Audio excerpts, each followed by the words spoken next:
موضوع قرآن کے لیکچر میں ایک بار پھر سے آپ کو خوش آمدید کہا جاتا ہے۔ ہم نے پچھلے لیکچر میں جو ہے موضوع قرآن کو دیکھا کہ موضوع قرآن جو ہے اس قرآن ترجمے کا تاریخی نام ہے، جس کو لکھتے ہوئے دو باتوں کو جو ہے مصنف نے اپنے پیش نظر رکھا تھا۔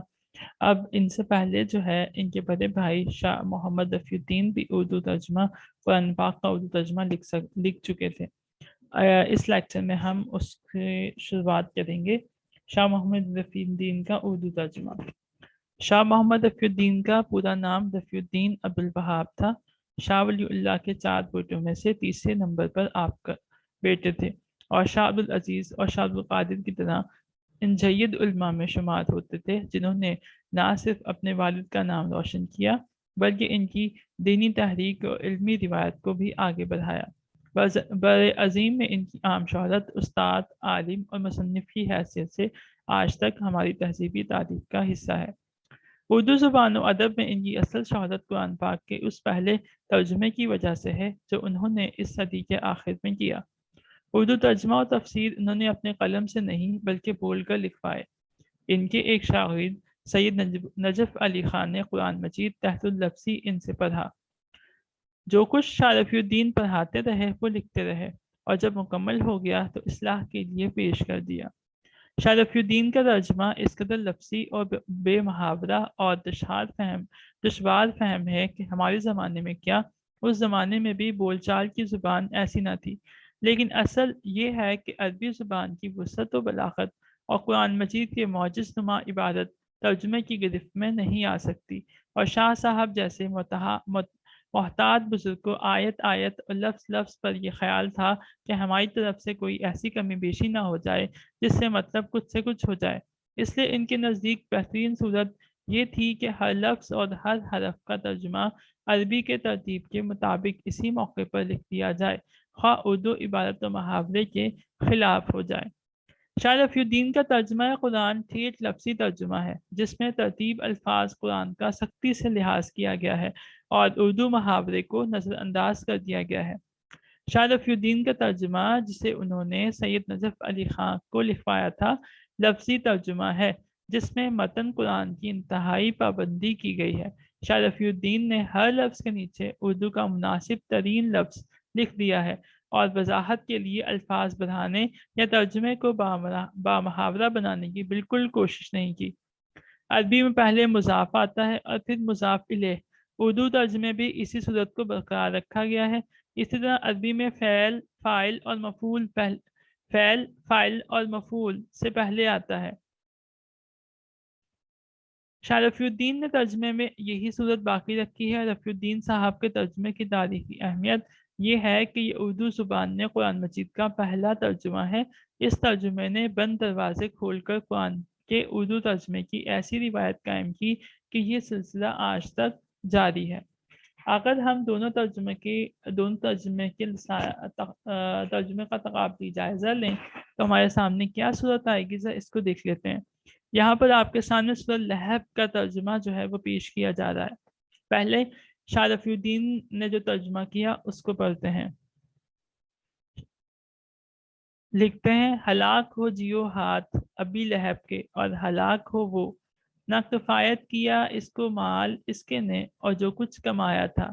شتاب داخل ہوگا آگ شعلہ والی میں، اور جو رو اس کی اٹھانے والی لکڑیوں کی، بیچ گردن اس کی کے رسی ہے پوس خجور کی سے۔ اس میں کل 49 الفاظ جو ہیں استعمال ہوئے ہیں۔ اب شاہ عبدالقادر کا ترجمہ دیکھ لیتے ہیں۔ ٹوٹ گئے ہاتھ ابی لہب کے اور ٹوٹ گیا وہ آپ، کام نہ اس کو مال اس کا، ورنہ جو کمایا اور نہ جو کمایا، اب بیٹھے گا ڈیک مارتی آگ میں، اور اس کی جو روح سر پر لیے پھرتی ایندھن، اس کی گردن میں رسی ہے مونج کی۔ اس ترجمے میں 46 الفاظ کا استعمال کیا گیا ہے۔ ہم دیکھتے ہیں کہ شاہ عبدالقادر کے ترجمے سے بات صاف سمجھ آئی ہے، جبکہ شاہ رفیع الدین کے ترجمے میں بات کو سمجھنے میں دقت محسوس ہوتی ہے۔ شاہ عبدالقادر نے فارسی عربی الفاظ کم استعمال کیے ہیں، پھر الفاظ کی تعداد شاہ رفیع الدین کے ترجمے میں زیادہ ہے، بلکہ شاہ عبدالقادر نے کم لفظوں میں بھی ترجمہ بیان کر دیا ہے۔ پہلے ترجمہ کس بھائی نے لکھا اور اس پر کوئی دلیل موجود نہیں، مگر جب ہم شاہ عبد القادر کے ترجمے کا مطالعہ کرتے ہیں تو اس سے ہمیں یہ پتہ چلتا ہے کہ ان کے سامنے اپنے والد شاہ ولی اللہ کا فارسی ترجمہ اور اپنے بھائی شاہ رفیع الدین دونوں کا ترجمہ موجود تھا، جسے دیکھتے ہوئے انہوں نے آسان اور اس وقت کی رائج کردہ زبان میں ترجمہ تحریر کیا۔ موضوع قرآن لسانی اعتبار سے بہت زیادہ اہمیت کا حامل ہے۔ ڈاکٹر جمیل جالبی لکھتے ہیں اردو یہ ترجمہ قرآن مجید کا یہ ترجمہ اردو ہندی لغت کا ایک بہت بڑا خزانہ ہے۔ اس ترجمے کو پڑھنے سے معلوم ہوتا ہے کہ شاہ عبد القادر عام لفظوں کو نئے معنی دے کر انہیں نئی زندگی دے رہے ہیں۔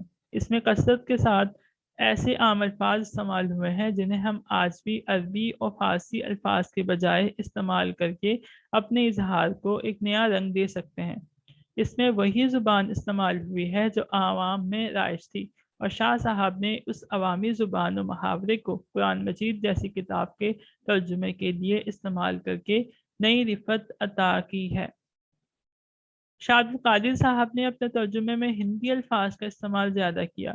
اس کے بارے میں مولانا اخلاق حسین قاسمی لکھتے ہیں شاہ عبد القادر صاحب نے اپنے اردو ترجمے میں ہندی سنسکرت کے خاص الفاظ استعمال کیے، حالانکہ اس دور کی اردو نظم و نثر کے نمونے یہ بتاتے ہیں کہ ہندی الفاظ کا استعمال اس وقت اتنا عام نہ تھا، صرف ہندو طبقے میں ان لفظوں کا رواج ہوگا، لیکن شاہ صاحب کہیں کہیں چھانٹ کر اونچے اور مشکل ہندی الفاظ کے ذریعے قرآن مجید کا مفہوم بیان کرتے ہیں، اور اس کا مقصد صرف یہ معلوم ہوتا ہے کہ غیر مسلم طبقہ قرآن مجید کے پیغام سے قریب ہو۔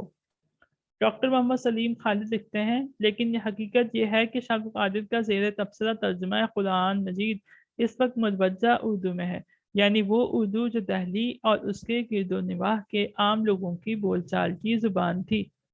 بالفاظ دیگر یہ زبان دہلی کے گلی کوچوں اور بازاروں میں بولی جاتی تھی، اور شاہ صاحب کے استعمال کردہ ہندی الفاظ اس کا اردو کا حصہ تھے۔ ہندو اور مسلمان سب یہی زبان بولتے اور سمجھتے تھے۔ ایک ایک مثال یہاں درج کی جاتی ہے۔